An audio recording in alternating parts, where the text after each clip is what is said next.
Hi guys, this is Asif Khan.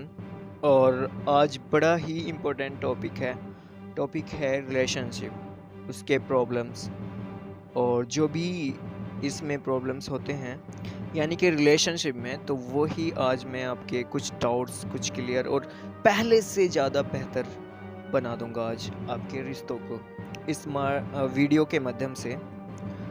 तो start करते हैं।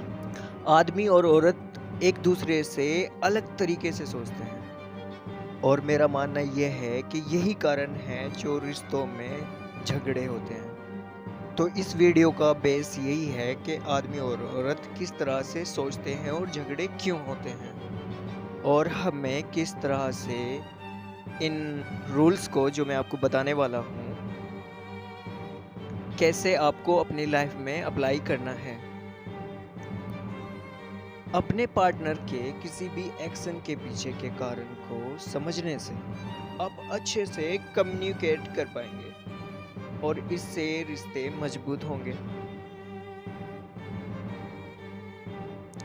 आप एक साथ ज़्यादा लविंग लाइफ एंजॉय कर पाएंगे।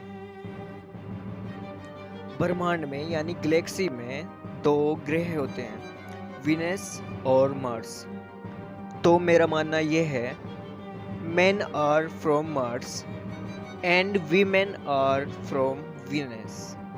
तो मैं आज आपको उन बेसिक डिफरेंसेस को डिटेल में बताऊंगा जो एक आदमी और एक औरत के बीच होते हैं, चाहे साइकोलॉजिकल हो, इमोशनल हो या फिर मेंटल। दोनों के बीच कई ऐसे डिफरेंसेस होते हैं और ज़्यादातर ऐसे वक्त पर उभरते हैं जो सही नहीं होता, जिससे उनके रिलेशनशिप में टेंशन पैदा हो जाती है और वही टेंशन दो लोगों के बीच में दिल टूटने की वजह बनती है। फिर रिलेशनशिप कितना भी पुराना हो फर्क नहीं पड़ता, क्योंकि जब रिश्तों में खटास आ जाती है तो आपस में दूरियां बढ़ने लगती हैं।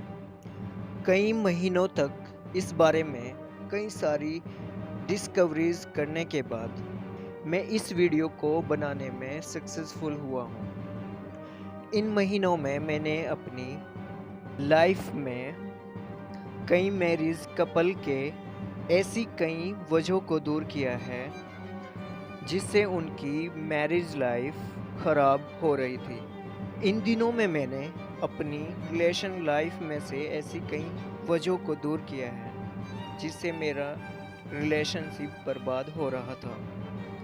ये एक सिंपल इंसिडेंट की वजह से हुआ जो अचानक मेरे साथ हुआ यूं कि एक दिन, उस दिन मैंने अपने ऑफिस में काफ़ी बुरा दिन गुजारा और जब मैं काम से वापस घर आया तो मेरी गर्लफ्रेंड ने दिन भर की शिकायतों का पिटारा खोल कर रख दिया, क्योंकि उसका दिन भी काफ़ी टफ गुजरा था।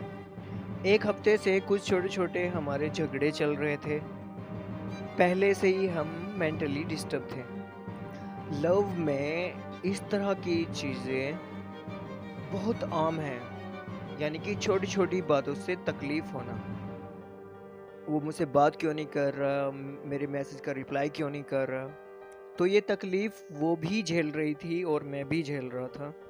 तो फिर उस दिन यही हुआ कि मेरे आते ही उसका सारा गुस्सा फूट पड़ा और मैं भी उस दिन ऑफिस की चिक चिक से भरा बैठा था। मैं भी उस पर जोर से चिल्ला पड़ा और गुस्से में काफ़ी कुछ बोल दिया। गुस्से के मारे मैंने फ़ोन भी स्विच ऑफ कर दिया। फिर कुछ देर बाद ऑन किया और उसका मुझे कॉल आया और उसने कहा कि मुझे बहुत तकलीफ़ हो रही है, मैं उसके साथ कुछ टाइम रहूं, चाहे मत बोलूं, सुनता रहा। तो मैंने कहा ओके। मैं चुप रहा और वो बोलती रही। फिर कुछ ऐसा हुआ जैसे कि जादू हो गया हो। मेरी टेंशन जैसे पल भर में गायब हो गई थी। मेरे माइंड में घंटी बजी। फिर डीप स्टडी, रिलेशनशिप और रिसर्च के बाद मैंने अपनी ये वीडियो दुनिया के सामने रखी और मैं प्राउडली कह सकता हूँ कि इनसे उन हज़ारों कपल्स की लाइफ चेंज हुई है, जो एक कड़वाहट से भरी मैरिज लाइफ रिलेशनशिप में जी रहे थे। और इस वीडियो को देखने के बाद आप भी अपने पार्टनर के साथ एक हैप्पी लाइफ, पीसफुल और प्रोग्रेसिव लाइफ जी सकते हैं। मैंने इस वीडियो की शुरुआत में आप लोगों के साथ एक थॉट शेयर किया था कि हमको सबको इस बात पर बिलीव कर देना चाहिए कि आदमी प्लेनेट मार्स से है और औरतें प्लेनेट विनस से। Men are from Mars and women are from Venus. चलो इसको समझते हैं। अगर आदमी प्लेनेट मार्स से है और औरतें प्लेनेट विनस से, जब मैंने विनस को वीमेन पर डिस्कवर किया तो वो मार्स से विनस पर उतर आए। फिर वो दोनों एक साथ अर्थ में रहने आ गए। दोनों के बीच का ये डिफरेंस इतना बड़ा है कि दोनों को एक दूसरे से एक तरह की ख़ास एक्सेप्टेशन और बिहेवियर की उम्मीद कम कर देनी चाहिए। हम यही एक्सेप्ट करते हैं कि हमारा ऑपोजिट सेक्स हमारी ही तरह बिहेव करेगा, जो कि पॉसिबल नहीं है, क्योंकि जब हम फंडामेंटली एक दूसरे से डिफरेंट हैं तो जाहिर है बिहेवियर भी डिफरेंट होगा। आगे आने वाली वीडियो में आपको कपल्स के बीच पैदा होने वाले वॉरियस एक्सक्यूज़ के बारे में डिटेल से बताया जाएगा और मैं आपको उन एक्सक्यूज़ को सॉल्व करने का तरीका भी बताऊंगा। तो वेट करें नेक्स्ट वीडियो का और जुड़े रहे मेरे साथ। मैं हूं आपका आसिफ खान और ख्याल रखें अपना। Thanks for watching.